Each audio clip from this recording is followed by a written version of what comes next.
for Planet Green. We have launched. We've completely launched. We've started the show, and it is Planet Green Trees. We're about to embark 2 hours of medical marijuana and marijuana reform in Michigan. Attention, ladies and gentlemen, the Planet Green Trees show is underway with your host, attorney Michael Komorn.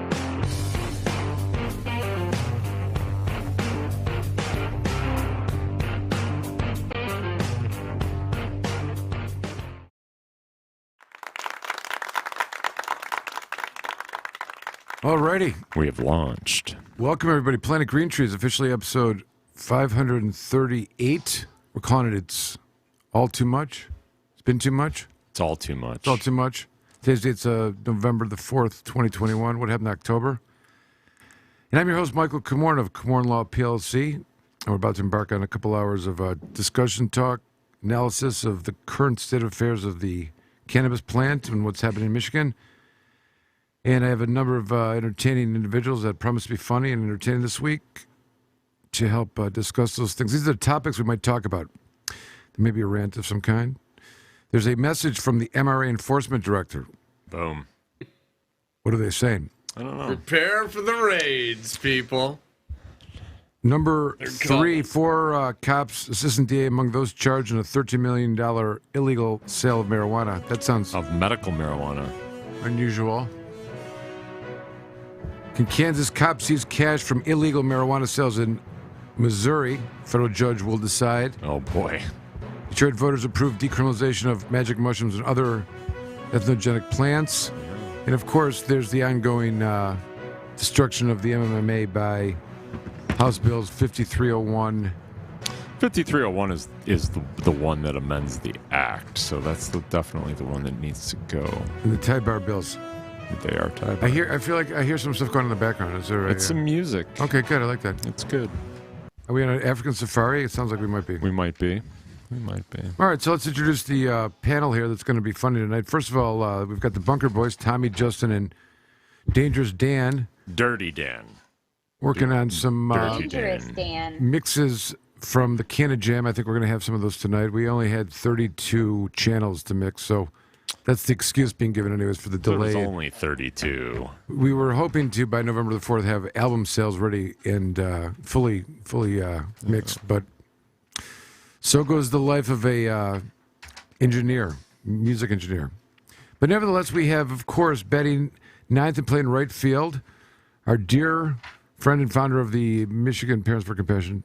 Please welcome Jim Powers. Thank you, Michael. Good evening, everybody. It is really good to be here. Got some good topics to talk about. I'm excited to talk about what's happened in the House of Representatives this week, and I'm sure everyone else is as well. We've got some good topics here. I want to know what the message is from the MRA Enforcement Director. This sounds pretty serious, so good to be here. I mean, I'm writing down right here the stuff that happened in the House of Representatives. I want to know what that is because we're going to have... Something big happened or didn't happen. Or we're coming back to that. Yeah, we're coming back. Because right now we have to go to the next important person to introduce, and let's not kid about this. He's here for one thing and one thing only, and that is the snow cone after the game. He's the rover here at Komorn Law, doing all the stuff nobody wants to do, stuff that's got to get done. My dear friend and retiree of the police force, please welcome Steve Miller. That's the truth. All right, good to be here. I can't wait till we get to question number 4. Number 4. And I can guess what the MRA director's message is, and I think it's Buckle up, Buttercup. his raid teams are fully equipped, battle-born, and ready to start raiding. They probably took all the guys from the old drug teams and put them into the MRA, and Here we go. they were ready to raid. That's what I'm guessing the message is. All right, we'll see. We'll see what number 3 is. Is that number 3 or number 4? That's number 4. In the No, Zoom- that's number 3. All right. No, that's number 2. Sorry, number 2. Okay, that's number 2. So returning now to the Zoom room, we have, of course, from the world of medical certifications, and you can find out for certain whether or not telemedicine is legal in Michigan. She's a YouTuber in her own right. Please welcome our dear friend Amanda Joslin. You're muted. You're muted, What? Amanda. He's a Justin! prosumer also. I had some wise words of wisdom right then too, and I totally had myself muted. Oh well. No, I'm looking forward to the show tonight, and yes, I'm eagerly awaiting what the MRA director says. All right. And I think we have Jamie Lowell, who recently, after several years of being ambidextrous, came out as a lefty, I understand. Is that true, Jamie? Nevertheless, please welcome the man responsible for everything, Jamie Lowell. Hello. Very happy to Jamie. be here. Is that true? You switched it up there? No, I mean, I Came can out use as my a left hand lefty? when necessary. Did But, you come out as a lefty? I did not. I'm not ambidextrous, but I can use my left hand when I need to. I'm just trying to recycle some jokes, some old stolen jokes. I need I'm just both trying... of my hands sometimes. That's right. Okay. All right. Get a double going. Oh, Yeah. my God. Speaking of double-fisted, I see we have Rob Robar joining us. I'm glad Rob's here from Helping Hands. Helping Since we're talking- friendly. Helping friendly. Helping Friendly. Double hands, right? That's because we're My talking. God. Yeah, I'm just multiple kidding. hands. Holy Jamie started. shit. Welcome, Rob. Thanks for being here tonight. Yeah, no problem. Glad to have it. All right. All right. So I think we covered everybody here. Let's go with Jim before we get to the items. What happened in the House of Representatives? Why don't you explain what are you talking about? Well, it's my understanding, and it was verified because it was on the agenda for Tuesday in the Michigan House of Representatives, and that was the second reading of these marijuana bills that people have been so passionate about lobbying against. And I think it's pretty incredible that they didn't get called. And it's a huge testament to the folks that are fighting like Jamie out in Lansing and really lobbying hard to make sure that these folks understand why these bills are not a good idea. And the reason that is the only reason that bills that were on the agenda wouldn't get called is if they were pretty certain they weren't going to pass. That's almost always the case. So I think it's incredible. It's a great achievement, and I would congratulate everybody. So, well, let's back up a second. So this week you're saying the House of Representatives had on the agenda. This is before the House, where they would normally take issues up and debate law, and have a reading of it, Yep. and then determine whether or not it's going to be voted upon. Right. So they did a reading of it They didn't do a reading of it. All right. It was on the agenda for a reading, and then it didn't get called. because the reading happens, and then there will usually be a vote. Right. It's on the agenda because it passed out of committee. Now, anytime the speaker wants to call it up, he can. Those things, unfortunately, could be sitting there Yeah. during lame duck, and they can be brought out as part of some horse trading. And that's really, I think we can keep on working and make sure that the 30 votes, 28 votes that we need are there to stop it from being spun around in the House. But I don't think that we'll be a lot more vulnerable when lame duck comes around for something happening. You think we will be more vulnerable for a change? Yeah. Is That's what the hit- time when they pull this shit up. Right. Right. And we're in lame duck. Well, I'm talking about next year. Oh, right. Yeah, Right. because most of these people are still in session. That's next very year. true. So something may not happen for the entire year. Yeah. Yep. But that's why there was lobby day today. That's why there's a dinner that has been created for lawmakers for next week, an educational dinner with presentations. That's why people are going to keep it up. And many groups, organizations, individuals throughout the political spectrum are all working together on this. Is it possible a whip was taken? A whip? I'm sure they did exactly what Jim said. They realized they didn't have the votes, so they didn't spin it around. Now that, if they feel they're close one of these times, they might spin it around and try to pressure the couple more that they need to get it to happen.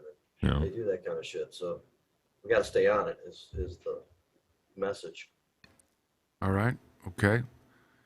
And while we're talking about Jimmy, explain what if any experiences you've had interacting with legislators. Are they receptive? They're not Yeah, receptive. not all of them, but most of them are, and quite a few of them have come to realize that they were given misinformation about what these bills would do, about who supports it, et cetera, and they tend to lend themselves to be more open to being in opposition once they realize that they've been given a false impression from Steve Linder and company. So that has been something we've seen over and over again. That would include them inferring that the entire industry is in support of this, whereas the largest industry association, MICIA, with over 300 members, not like the 10 or 12 that's in the MCMA, are actively in opposition of these bills. That's something that Robin's getting the word out now about, but that was something that many of these people didn't know. And people understand that,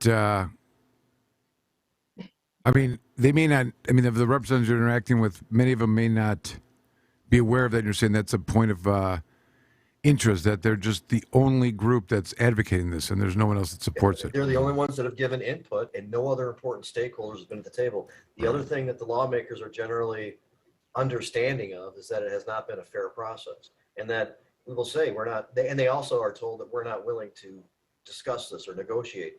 What's true is that, like, the bills themselves, they don't lend themselves to any middle ground. They just suck through and through. They really do. And you can peel it back, for a while, and it still sucks. So what we're saying is that this has all been proposed by one side with an agenda. Yeah. And I offer the historical perspective that the last incarnation of big money interests trying to advantage themselves was the Michigan Responsibility Council, and Steve Linder was their lobbyist at the end of it all. And the idea that people with meaningful input, all the important stakeholders, should be there as part of a work group in order to address these questions is the negotiation. We want a fair process. Yes, you raise some important things. The other, the main thing is they talk about how they're stopping all this illegal activity by these bills, and all they're doing is hurting people that are following the law and helping out patients. Yeah. People exceeding limits already, accept a risk. They're already able to be. They should just make it not forced illegal. in some way. Whatever they're saying is illegal, and then it wouldn't be illegal anymore. Well, and they should just not worry about it. Right, because exactly. by gaining more and more share all the Exactly. time with no matter what else goes on in the world, they're still doing okay. And if they kind They're of doing decided fine. to worry about creating better products and offering them at good prices and with good service, then they'll probably have their niche in this market and not have to worry about what other people are doing. I would agree with that. But You think this is all just Steve Linder's idea, or do you think there's a collective act on behalf of the organization itself? Do you think they're being led by this one individual? Where are you going? All right. no, there's some money behind hiring Steve Linder, and that's really who's driving it. Like Tom Chalani and some of the really huge money interests. There's something, I keep on hearing about Wall Street. People are probably willing to spend a shit ton of money on some of these companies that have like 20 stores and of the largest cultivation operations in the state. And maybe they want to give them, hundreds of millions of dollars or something for these things, but they don't, because they say that Michigan has, quote unquote, a caregiver problem. And they really ignorantly believe that the caregiver system, impedes their huge investment returns. It clearly doesn't. Is that a message that Steve Linder is passing around? Do we think? I don't know if I'm sure he's very aware of the situation. I don't know if he's passing around that message to everybody necessarily. Steve Linder, wow. What his message is, he's trying to actually make it seem like there's a health issue, and that that caregivers work under the guise of being a caregiver, but they're really doing all this evil shit. The irony in that is the only time I've heard of people getting sick from cannabis was from products in the regulated market. The vitamin E oil thing that you figure out over time. Right. That was a problem. Which honestly, vitamin E might not have been the thing, just so y'all know. Oh, there it is. Yeah. What, equal 20 then?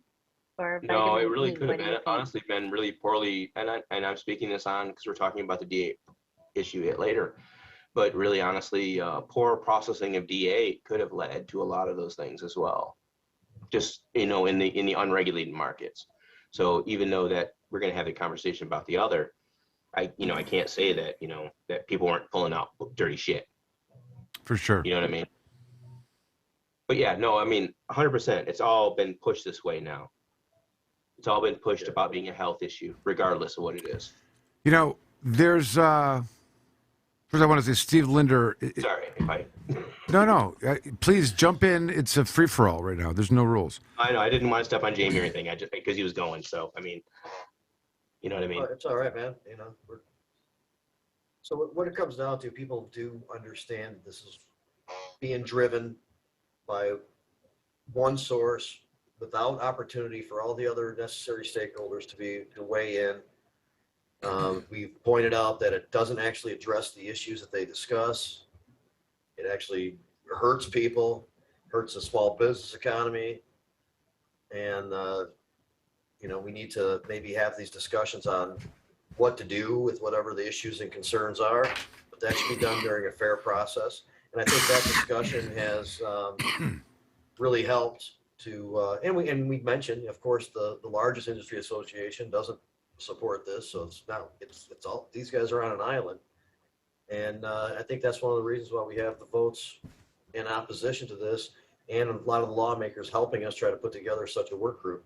And of course, Robin from the MICIA has been very helpful throughout this entire process. He helped organize the lobby day today, and has been doing a lot of, her organization voted unanimously to be in opposition to these bills. So it's something that they're working on. And there's groups that have formed across the political spectrum to be involved in this. That Michigan Caregivers Association really has at its core is a group of conservative libertarians. And everybody came together today, and we all worked on the exact same issue, thinking the same thing about it. So this is one of these times when there's room for everybody to agree, even when otherwise there's some political disagreements, strategic disagreements, and disagreements about how to go about cannabis. We all agree on this. We shouldn't be taking any rights away from caregivers, and a small group of big money interests shouldn't be controlling cannabis in Michigan.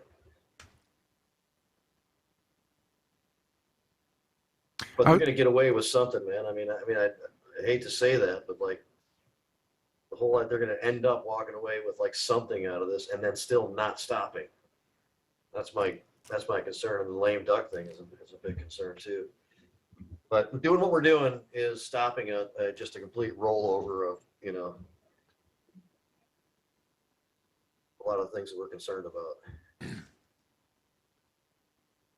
So I was going to try to make what I thought was like a. So yeah, because this makes no sense, obviously, and we've talked about this a little bit, Jimmy, you and I, maybe a little bit the last time on the show, but an argument can be made that as all initiatives begin, by virtue of the fact that they're an initiative, they suggest, legally speaking, that it's up to the legislature then to amend or fix or draw, but only within the context of what the initiative says. And the idea that the persons from within and are operating within the licensed industry, they're operating under MRTMA. They're not operating under the MMMA. So the guidance of where the legislature should take the lead, if they're going to do anything to effectuate the voter initiative of 2018, which most people voted for, should be found there. In other words, they can't just. The legislature shouldn't just act arbitrarily because one person within the industry thinks so. There should be some legal guidance by which they're doing what they're doing. There should be a framework or guidance from which they draw the intention to act in some particular way. And I would argue that because of the MMMA, because of MRTMA and the unequivocal purpose and intent of that act, which is to not allow arrests for persons over the age of 21, which is a category of people that are both patients and caregivers, that by eliminating the affirmative defense and removing the number of plants for some reason, and one thing they're trying to do in the amendments is to make a misdemeanor a felony if you're selling to someone that's not a patient. which is totally contradictory to the voter initiative of 2018. And we already know that any law that conflicts with the voter initiative of 2018 is subservient, and the voter initiative 2018 shall prevail. So the idea that they are attempting to amend an act, the MMMA, that creates crimes, felonies, is contrary to the voter initiative of 2018. Second of all, as is articulated, the purpose of the act is to make marijuana